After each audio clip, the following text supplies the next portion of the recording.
আসল চমকে দেওয়া বিষয় হলো কোন ব্যাটালিয়ন মোতায়েন করা হয়েছে। এটা সেই 1971 সালের মহান ব্যাটালিয়ন। নমস্কার বন্ধুরা, আপনারা দেখছেন ট্রেন্ডিং বাংলা। প্রথমেই আপনাদেরকে একটা কথা বলি, বিশ্ব মানচিত্রে ভারত এমন একটা শক্তিশালী পর্যায়ে এই মুহূর্তে রয়েছে, যে কোনো দেশ ভারতবর্ষের বিরুদ্ধে পরিকল্পনা করতে তার বুকও কিন্তু কেঁপে উঠবে। আসুন, আজ সীমান্তে যা দেখা যাচ্ছে তা শুধু সেনাবাহিনীর মোতায়েন নয়, এটা একটা অনেক বড় ভূমিকম্পের প্রথম কম্পন শুরু বলতে পারেন। সেই ভূমি যেখানে একসময় ভারতীয় সৈনিকরা রক্ত ঝরিয়ে একটা নতুন জাতির জন্ম দিয়েছিলেন, আজকে সেই ভূমি থেকে ভারতকে খোলা চ্যালেঞ্জ করছে। পাকিস্তান পুরোপুরি রেডি হয়ে দাঁড়িয়ে আছে। বাংলাদেশ তার অবস্থান সম্পূর্ণ বদলে ফেলেছে এবং ভারতের চুপ করে দেখা ছাড়া এই মুহূর্তে কিছু করার আছে কি? কিন্তু ভুলে গেলে চলবে না, ভারত কিন্তু ভুলে যায়নি সবকিছু।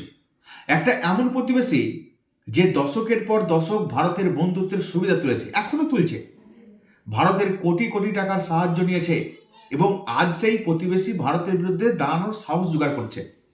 যে কথা আমি আপনাদের সামনে তুলে ধরতে যাচ্ছি, দেখুন, কোনো সরকারি বিবৃতি এখন পর্যন্ত আসেনি বা কোনো প্রেস কনফারেন্সে বলাও হয়নি। কিন্তু যদি আপনার ডেটা, মানে আপনি যদি এই তথ্যগুলো জানেন বা একটুখানি যদি ভারতের রাজনীতি বা ভূ রাজনীতির ভাষা বোঝেন, তাহলে আপনি এই মুহূর্তে বুঝতে পারছেন সবকিছুই। এবার প্রশ্ন হলো, ভারতীয় উপমহাদেশে ভারতকে ঘিরে ফেলার কোনো বড় আন্তর্জাতিক খেলা কি তাহলে চলছে? এমন একটা ষড়যন্ত্র কি সক্রিয় হয়ে গেছে যেটা ভারতের নিরাপত্তার জন্য গুরুতর হুমকি হয়ে উঠতে পারে? আপনাদেরকে মনে রাখতে হবে, দেশটার নাম কিন্তু ভারতবর্ষ। এখানে কোনো শত্রুপক্ষ তাকাতে গেলে তাকে 10 বার ভাবতে হবে। বাংলাদেশ তুচ্ছ জিনিস, পাকিস্তানও কিছু করতে পারবে না ভারত যদি পাল্টা কিছু করে। বন্ধুরা, এসব প্রশ্নের উত্তর আসুন আমরা আজকে জেনে নেব। কিন্তু তার আগে যদি আপনি চান যে ভারতের কণ্ঠস্বর পুরো বিশ্বে পৌঁছে যাক এবং আমাদের দেশ প্রতিটা ক্ষেত্রে আত্মনির্ভর হয়ে উঠুক, তাহলে এই ভিডিওটাকে লাইক করুন এবং চ্যানেলটাকে সাবস্ক্রাইব করে পাশে থাকুন। এমনই আপডেট আপনাদেরকে প্রত্যেক দিন দেওয়া হবে। আসলে যেভাবে বিস্ফোরক এক্সক্লুসিভ রিপোর্ট আসছে, পাকিস্তান এবং বাংলাদেশ একটা মিউচুয়াল ডিফেন্স এগ্রিমেন্টের দিকে দ্রুত এগোচ্ছে। এই চুক্তির খসড়া পুরোপুরি তৈরি, শুধু স্বাক্ষরটা বাকি রয়েছে। আপনি ভাবছেন যে সবকিছু তৈরি থাকলে এখনো সাইন কেন হয়নি? এর কারণ খুবই প্রযুক্তিগত। বর্তমান যে সরকার রয়েছে বাংলাদেশে, আপনারা প্রত্যেকেই জানেন, মোহাম্মদ ইউনূসের বর্তমান সরকার, যেটা সারা বিশ্বে আলোড়ন সৃষ্টি করেছে। মোহাম্মদ ইউনূসের বর্তমান সরকার আসলে জনগণের দ্বারা নির্বাচিত সরকার নয়, তাই তারা এই বড় চুক্তিতে এখনই থেমে আছে। কিন্তু উদ্দেশ্য একদম স্পষ্ট, যত তাড়াতাড়ি বাংলাদেশের নির্বাচন হবে এই ডিলটা তত তাড়াতাড়ি ফাইনাল হয়ে যেতে পারে। তাহলে এর অর্থটা কি দাঁড়াচ্ছে? এর সরাসরি অর্থ হলো, কাল যদি ভারত এবং পাকিস্তানের মধ্যে যুদ্ধের পরিস্থিতি তৈরি হয়, তাহলে বাংলাদেশ বলছে যে আমরাও এই যুদ্ধে পাকিস্তানের পাশে দাঁড়াবো। প্রশ্ন ঠিক এই জায়গাতে, পাকিস্তান থেকে ভেঙে যে দেশে তৈরি হয়েছিল সেই দেশ এখন পাকিস্তানের পক্ষে দাঁড়াবে ভারতের বিরুদ্ধে। Just imagine the scene. অর্থাৎ ভবিষ্যতে ইন্ডিয়া পাকিস্তান যুদ্ধ এখন ইন্ডিয়া বনাম পাকিস্তান এবং বাংলাদেশ যুদ্ধে পরিণত হতে পারে। সবচেয়ে অবাক করার বিষয় হলো, বাংলাদেশ সেই দেশের সঙ্গে হাত মিলাচ্ছে যারা 1971 সালে তাদের নাগরিকদের ভয়ানক গণহত্যা করেছিল।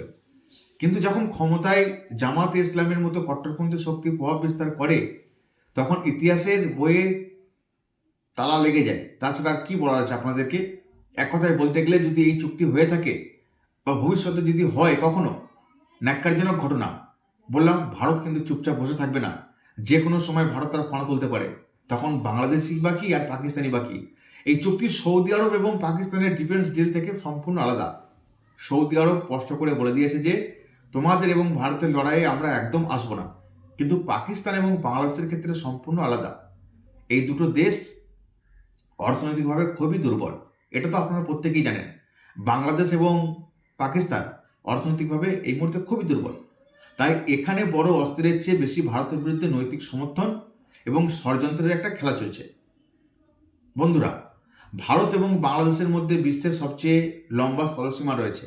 যদি নির্বাচনের পর এই ডিফেন্স প্যাক্ট সই হয়ে যায়, তাহলে এটা ভারতের রেড লাইনের সবচেয়ে বড় লঙ্ঘন হবে। এখন আপনি বলতেই পারেন, তাহলে এত কিছুর পর ভারত কি ঘুমিয়ে আছে? এর উত্তর হলো একদম না। আপনি ভাবলেন কি বলে যে ভারত চুপচাপ থাকবে বা ঘুমিয়ে পড়বে? ভারত কি তেমন? আসলে আমরা শিলিগুড়ি করিডোরের নিরাপত্তাকে রিং ফেন্স করে দিয়েছি। মিজোরামে ভারত তার চতুর্থ বড় ডিফেন্স বেস তৈরির প্রযুক্তিতে আছে। ভারত ভালোভাবেই জানে যে এখন বাংলাদেশ একটা বন্ধুত্বপূর্ণ দেশ থেকে দ্রুত শত্রু দেশের দিকে এগোচ্ছে। যদি এই ডিফেন্স প্যাক্ট সই হয়, তাহলে বাংলাদেশের চারপাশে এমন কৌশলগত ঘেরাও করা হবে যে তাদের এই ভয়ানক পরিণাম ভোগ করতে হবে। প্রথমে বললাম, ভারত এখন চুপচাপ আছে, তার মানে এই নয় যে সে সব কিছু মেনে নেবে। পাকিস্তান আর বাংলাদেশ কখনো যদি এক হয়, ভারতের বিরুদ্ধে লাগে, ভারত কিন্তু এত সহজে ছাড়বে না। তারা ষড়যন্ত্র করছে, এই ফল একদিন তাদেরকে ভুগতে হবে। এখন এখানে একটা বড় প্রশ্ন উঠছে, এই ষড়যন্ত্রের পিছনে আসলে কারা রয়েছে? এটা কি শুধু চীনের চাল, নাকি পশ্চিমী দেশগুলোও ভারতকে ঘিরে ফেলতে চাইছে? তারাও এই ষড়যন্ত্রে লিপ্ত হতে চাইছে। চীন তো খোলাখুলি অস্ত্র সরবরাহ করছে, কিন্তু পশ্চিমী দেশগুলোর দ্বিমুখী চেহারা দেখুন। সম্প্রতি শরীফ ওসমান হাদির মতো কট্টরপন্থী নেতার মৃত্যুতে যে খোলাখুলি ভারতের বিরুদ্ধে বিষ ছড়াতো, আমেরিকান এবং ইউরোপিয়ান দূতাবাসগুলো শোক বার্তা জারি করছে। ভারতের প্রাক্তন বিদেশ সচিব কনওয়াল সিব্বাল একই ইঙ্গিত দিচ্ছেন যে কোথাও না কোথাও পশ্চিমী দেশ বাংলাদেশে অ্যান্টি ইন্ডিয়া সেন্টিমেন্টকে উস্কে দিচ্ছে। এটাই হচ্ছে মূল কথা। সাপোর্ট তো করবেই, এবং তারা করেও যাচ্ছে, কিন্তু সবটাই পিছনে ষড়যন্ত্র হচ্ছে ভারতের বিরুদ্ধে। তাহলে কি সম্ভব যে চীন এবং পশ্চিম ভারতকে ঘিরে একই পেজে চলে এসছে? সবকিছু নির্ভর করছে বাংলাদেশের আসন্ন নির্বাচনের উপরে। আপনারা জানেন যে বাংলাদেশের খুব তাড়াতাড়ি নির্বাচন আসন্ন রয়েছে। পাকিস্তানের আইএসআই পুরো জোর দিয়ে চেষ্টা করছে যাতে জামাতে ইসলামী নির্বাচনে জিতে যায়। যদি জামাত জিতে যায়, তাহলে এই ডিফেন্সে একদম টিটি পাক্কা হয়ে যাবে। কিন্তু যদি খালেদা জিয়ার দল ক্ষমতায় আসে, তাহলে হয়তো কথাবার্তার কিছু সুযোগ থাকবে, এটা আমাদের মনে হচ্ছে। আবারও আপনাদেরকে বলছি, তারা যাই করুক, ভারতের বিরুদ্ধে গেলে তাদেরকে এর মূল্য কিন্তু চোকাতে হবে। ভারত অত চুপচাপ বসে থাকবে বলে মনে হয় না। বাংলাদেশকে বুঝতে হবে যে এখন পর্যন্ত ভারতে তাদের 8 থেকে 9 মিলিয়ন ডলারের সফট লোন দিয়েছে, এবং সেটাও মাত্র 1% সুদে। ডিফেন্স আধুনিকরণের জন্য 500 মিলিয়ন ডলার দিয়েছে। ভারত বিদ্যুৎ সরবরাহ করছে, পুরোটাই তাদের কাঠামো সাজিয়ে দিয়েছে। তার উপর বাংলাদেশ যদি এমন চাল চালে, তাহলে তাদেরকেও ছেড়ে কথা বলা হবে না। যদি তারা ভারত বিরোধী পদক্ষেপ নেয়, তাহলে তাদের গুরুতর পরিণাম ভোগ করতে হবে। বাংলাদেশের বর্তমান পরিস্থিতি দেখে ভারত ওয়েট অ্যান্ড ওয়াচ নীতি বন্ধ করে দিয়েছে। এখন ভারত সক্রিয় অবস্থানও নিচ্ছে। গতকাল সন্ধ্যায় ত্রিপুরা থেকে এমন একটা খবর এসছে যা ঢাকা পর্যন্ত কাঁপিয়ে দিয়েছে। ত্রিপুরার মুখ্যমন্ত্রী নিশ্চিত করেছেন যে ভারতীয় সেনাবাহিনী তার একটা বিশেষ ব্যাটালিয়নকে ভারত বাংলাদেশ সীমান্তে মোতায়েন করছে। প্রথমে আপনাদেরকে বলেছিলাম, ভারত এই ব্যাপারটাকে এত সহজে যে ছেড়ে দেবে, ব্যাপারটা কিন্তু তেমন নয়। ভারত এখন সবকিছু পরিস্থিতির উপর নজর রাখছে, তীক্ষ্ণ নজর রাখছে। কিন্তু আসল চমকে দেওয়া বিষয় হলো, কোন ব্যাটালিয়ন মোতায়েন করা হয়েছে? এটা সেই 1971 সালের মহান ব্যাটালিয়ন, যারা পাকিস্তানকে দুটুকরো করার কাজে সবচেয়ে নির্ণায়ক ভূমিকা পালন করেছিল। এই ব্যাটালিয়নকে যেখানে পাঠানো শুধু নিরাপত্তা নয়, বরং একটা শক্তিশালী বার্তা। প্রথম থেকে আপনাদেরকে বলছি, ভারত এত সহজে চুপচাপ থাকবে না, এবং পাকিস্তান আর বাংলাদেশকে ভারত কিছু মনেই করে না।